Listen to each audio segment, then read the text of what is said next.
안녕하세요. 혹시 경력도 괜찮고 역량도 충분하다고 생각하는데 이상하게 서류 심사에서 자꾸 떨어져서 좀 답답하셨던 경험 있으신가요? 아, 네. 그런 경우들 종종 있죠. 오늘 저희가 바로 이 문제를 다룬 흥미로운 블로그 게시글 하나를 좀 집중적으로 살펴보려고 합니다. 네네. 특히 30대 중반 넘어가면서 그 경력직 이력서 쓸 때 리더십 경험 이걸 어떻게 보여주느냐, 그러니까 왜 중요한지 그 얘기를 좀 해보려고 해요. 아, 정말 중요한 주제네요.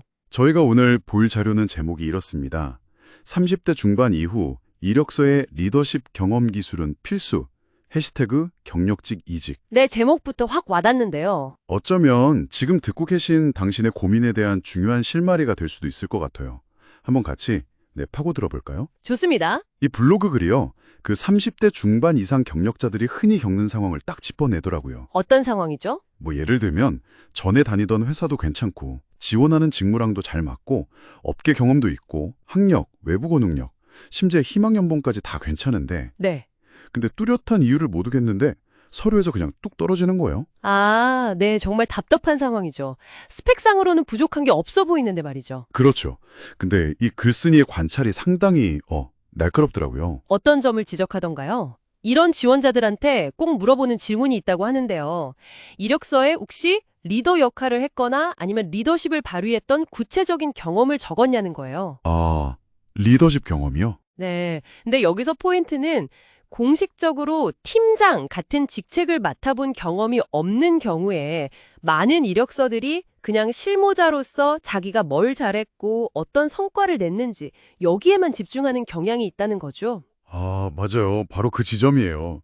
글쓴이가 또 강조하는 게 기업 입장에서 보면 30대 중반이라는 나이가 이게 보통 조직 내에서는 실무자급에서 이제 중간 관리자급으로 넘어가는 뭐랄까 그런 시기로 본다는 거거든요. 네, 그렇죠. 경력 단계상으로 보면 자연스러운 전환기죠. 그래서 채용 공고가 당장은 뭐 실무자를 뽑는 것처럼 보여도 사실 기업은 길게 보고 장기적으로 리더십 잠재력을 가진 사람을 원한다는 거예요. 맞습니다. 그러니까 단순히 이 사람 일 잘하는 실무자구나 이 정도 인상만으로는 약간 부족할 수 있다는 거죠. 네. 그럼 이제 자연스럽게 이런 질문이 나오잖아요. 아니 공식적인 관리직 타이틀이 없는데 그럼 뭘 리더십 경험이라고 내세울 수 있냐? 그렇죠. 그게 제일 궁금한 부분일 텐데요. 이 블로그 저자는 리더십 경험을 너무 좁게만 생각할 필요는 없다고 강조해요. 공식적인 직책만이 리더십의 전부는 아니라는 거죠. 여기가 진짜 좀 실용적인 조언이 많이 담겨 있는 부분인데요. 글쓴이가 이런 비공식적인 경험들도 충분히 리더십을 보여줄 수 있다고 제안하더라고요. 예를 들면 어떤 것들이 있을까요? 예를 들면요. 회사 내에서 어떤 특정 문제를 해결하려고 잠깐 만들어진 프로젝트 팀 있잖아요. 뭐 TFT, 태스크포스 팀 같은 거요. 네네, TFT요. 거기서 기간이 짧았더라도 프로젝트 매니저, PM 역할을 수행했던 경험. 이것도 리더십이라는 거죠. 아, 그렇죠. 프로젝트를 이끌어본 경험이니까요. 또 다른 건요? 아니면 뭐 팀장님이 휴가 가시거나 잠깐 자리를 비웠을 때 공식직함은 없었지만 비공식적으로 팀장 대행 역할을 하면서 팀을 좀 이끌었던 경험. 네, 그것도 충분히 어필할 수 있죠.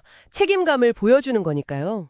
그리고 또 하나 흥미로운 게 어떤 특정 분야에 대해서 내가 전문성이 너무 뛰어나서 동료들이 자연스럽게 그 업무에 관해서는 나를 약간 비공식적인 리더처럼 따르고 의지했던 경험.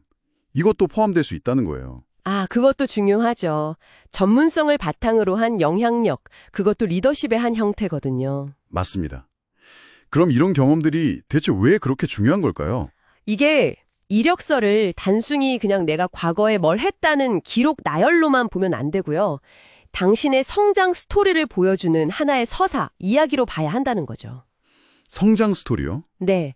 글쓴이는 이력서가 실무자에서 시작해서 중간 관리자로 그리고 더 나아가서는 경영진으로 성장할 수 있는 그 가능성을 보여줘야 한다고 주장해요. 아, 약간 다음 단계로 나아갈 수 있다는 걸 보여줘야 한다. 그렇죠. 특히 공식적인 관리직 경험이 아직 없는 30대 중반 이상 지원자라면 방금 이야기한 그런 비공식적인 리더십 경험들을 통해서 나는 다음 단계로 성장할 준비가 되어 있습니다. 라는 신호를 아주 명확하게 보내는 게 이게 결정적일 수 있다는 겁니다.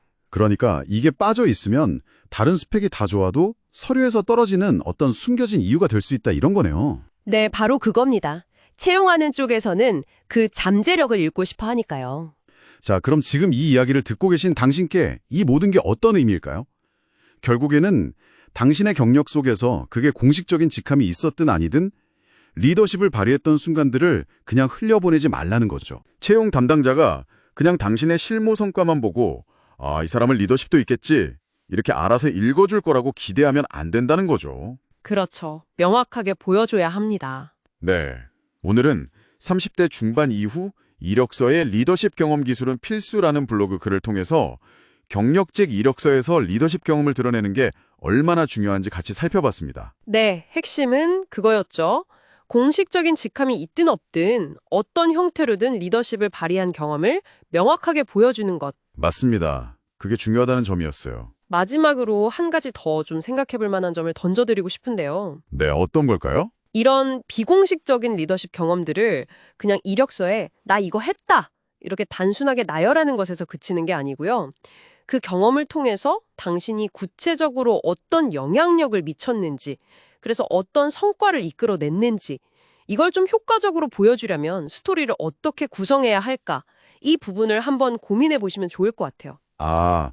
그냥 경험 나열이 아니라 그 경험을 통한 영향력과 성과까지 연결해서 스토리를 만들라. 네, 정말 중요한 포인트네요. 당신의 커리어 스토리를 다듬으실 때 한번 깊이 고민해 보시면 좋겠습니다.